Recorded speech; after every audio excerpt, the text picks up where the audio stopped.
Hello, Naomi here. It's that time again to round up the games I completed in a month. Today we're going to be looking at the games I completed July 2024. I completed 5 games this month, so let's talk about them. The first game I completed this month is Uncharted 3. I'm showing the PlayStation 3 edition so you can see which game I played, but I actually played the PlayStation 4 version. I played the first 2 games last month, so I continued my Uncharted journey with Drake's Deception. This is, of course, an action-adventure series starring Nathan Drake. The entire series has a strong Indiana Jones vibe. You don't have to play the games in order, but I very strongly recommend you do. The story in the first game in particular is pretty bare bones, but with each installment, the world becomes more fleshed out. The games really build on each other. The puzzles also got much better with each game as well. The first game, I really struggled to even call them puzzles. They are more just obstacles, but this third entry actually had some really fun puzzle moments. They were still pretty easy, but they had enough depth that it really helped break things up. When I hear how beloved the series is, this third game is where I was finally able to really connect to it myself and understand what all the fuss is about. Next, I played Uncharted 4: A Thief's End. My copy is still sealed because I actually downloaded it digitally from the PlayStation Store when it was the free game of the month some time ago. So although I do own it physically, I played the digital version. This is the game that we really get to learn the most about Nathan Drake's backstory. In the previous games, there were hints and glimpses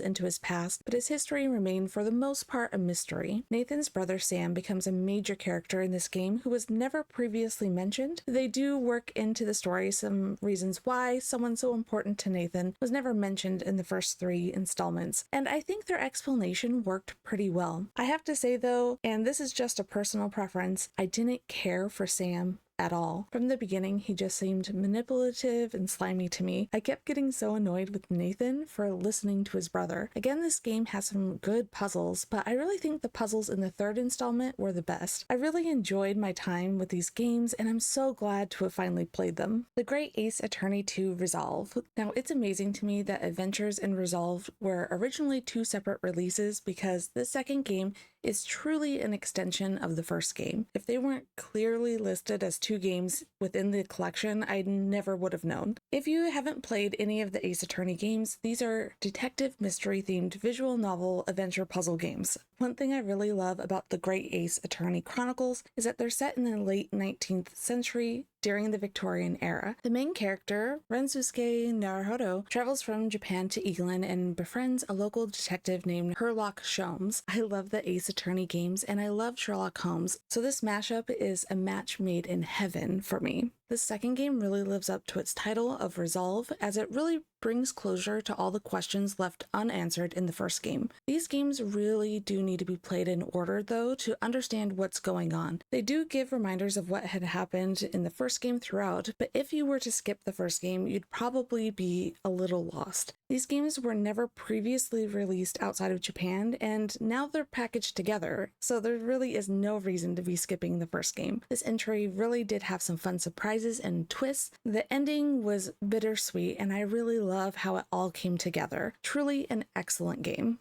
Game of Thrones, a Telltale game series. One thing I want to address right off the bat is that the last chapter of this game isn't on disc, it needs to be downloaded, which for game preservation is quite a shame. They didn't put the full game onto the disc. If you haven't watched the Game of Thrones HBO show or read the novels, I'm not sure this will be the game for you. It doesn't go into much world building, and it really makes the assumption the player is already familiar with its world and characters. That being said, the game focuses on House Forrester, who are not in the show and are only briefly mentioned in the novels. I feel like the game does a good job of allowing the player to interact with the Game of Thrones world in a way that feels completely plausible within the constraints of a very complex existing story. By choosing the protagonists to be an existing house that not much is known of, it really gives the player the freedom to explore different outcomes and scenarios, yet it feels true to the source material. Within the timeline of the TV show, the game begins at the finale of the 3rd season.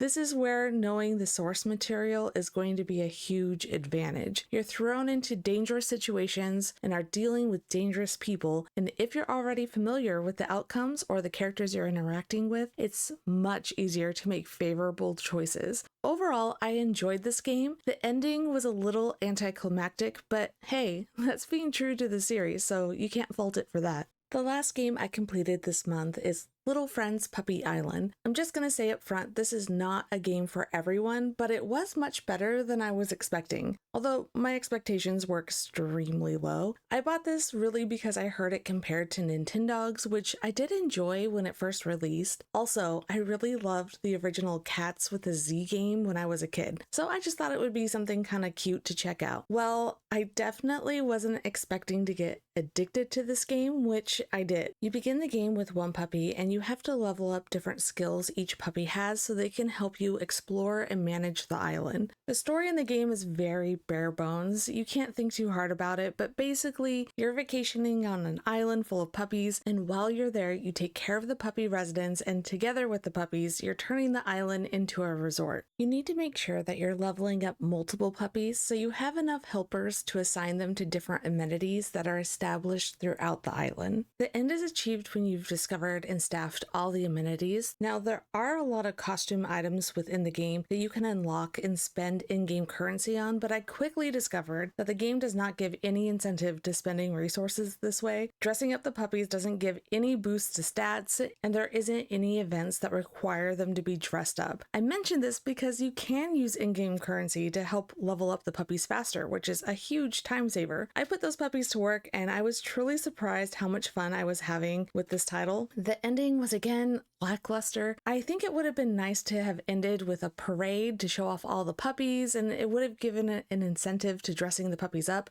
Even as is, I feel like they put more than I had expected into this game that was clearly intended for kids. Well, that's everything I completed July 2024. My favorite game of the month would have to be Uncharted 3. It had a great story and interesting puzzles. Definitely my favorite of the series so far. For those of you keeping track with me with these 5 games, I've now completed 46 games so far this year. Thank you so much for watching. Please consider giving a like and subscribing if you haven't already. And until next time, happy gaming!